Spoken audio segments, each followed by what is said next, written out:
Appreciate you joining me once again. We're going to be looking at the account when the Lord puts the rainbow in the sky. After, of course, Noah gets off the ark. Yesterday we spoke about Noah's offering. Let's think about the rainbow today and a fitting hymn.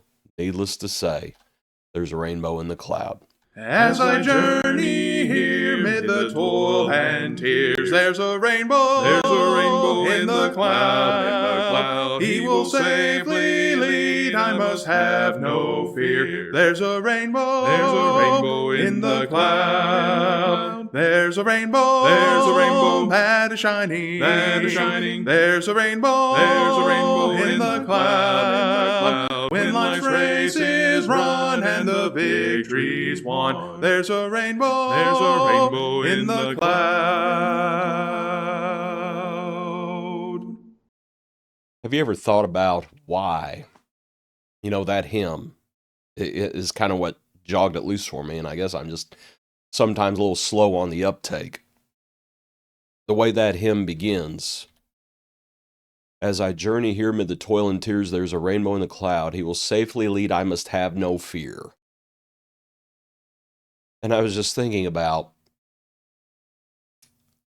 the Lord putting the rainbow in the sky. And let's go ahead and read the verse, I guess.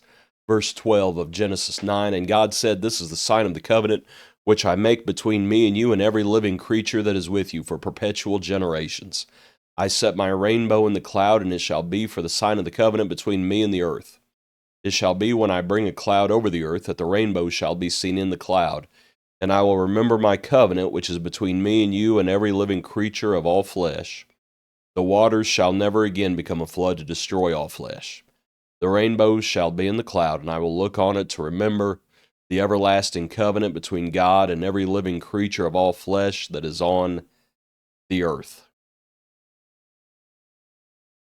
And I was just thinking about how the rainbow was meant to remove fear. Because, we mentioned the Hebrews passage, Noah being divinely warned of things not yet seen. Noah may have never seen it rain before the flood. That's a distinct possibility, and a lot of folks think that's the case. Noah may have never seen it rain. Divinely warned of things not yet seen. So it's at least a possibility. I think one thing that's not a possibility is, okay, after the storm stopped and Noah gets off the ark, can you imagine? He gets off the ark, they go about their life. Let's just say it's a Tuesday. And they make the offering. And let's just say a week and a half later, they just have a big old whopper of a thunderstorm roll through. They just have a real whopper. And it's just lightning and thundering. And it just rains all night. What do you think they would be thinking?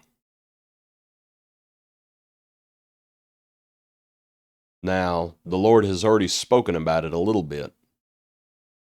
But still, when the rain starts again, the Lord never said it would not rain again. It's going to rain again. And so, when that storm comes, it would be real easy to be afraid. And then you look up as the rain passes, and you see the sun starting to peek out, and you see the rainbow.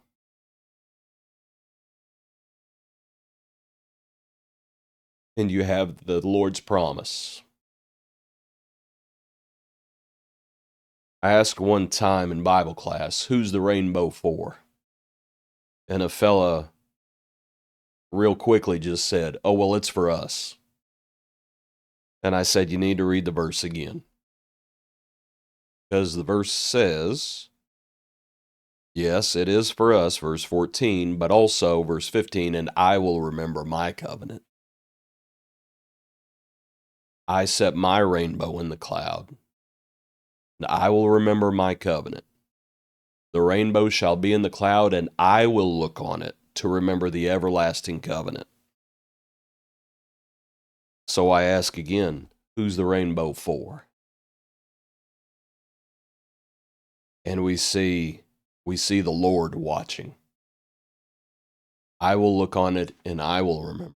What a marvelous thing. That is such an amazing thing. The next time you look at a rainbow, remember that the Lord is looking at the rainbow too. That's what it says. The rainbow shall be in the cloud, and I will look on it to remember. The Lord is looking at it too. And so are we looking at it. You know, I think I'm not anti-science.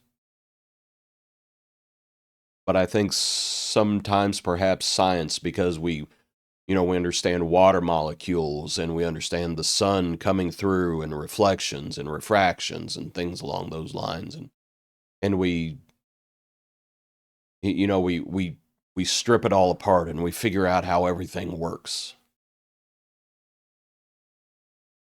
And sometimes we need to step back and the Lord put the rainbow in the sky. The Lord put it there.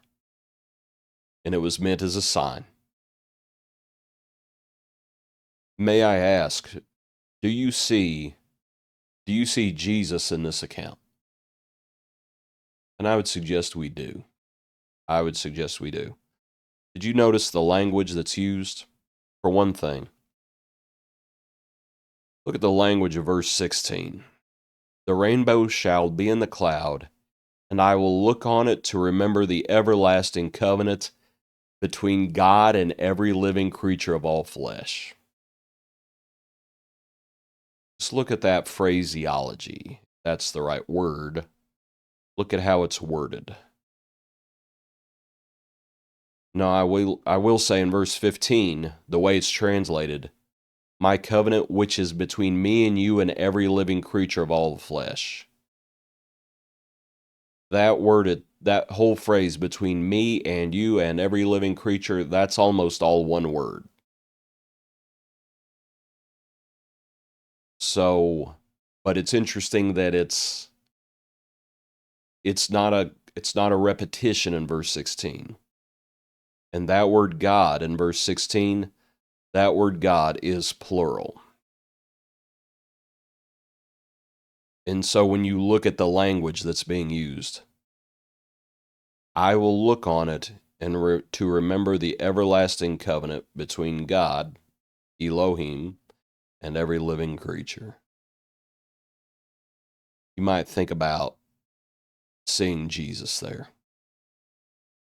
The pre-incarnate Jesus, I guess I should say. The Godhead. Father, Son, the Holy Spirit. In the beginning was the Word, and the Word was God, and the Word was with God, and the Spirit hovered on the waters. Let us make man in our image. And here as the rainbow is put in the cloud, the everlasting covenant between God and every living creature.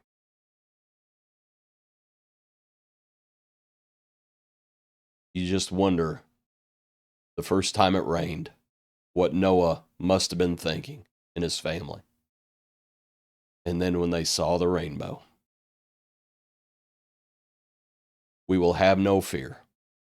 There's a rainbow in the cloud. Appreciate you. Hope you have a good day. Join us tomorrow for another portion of our daily praise.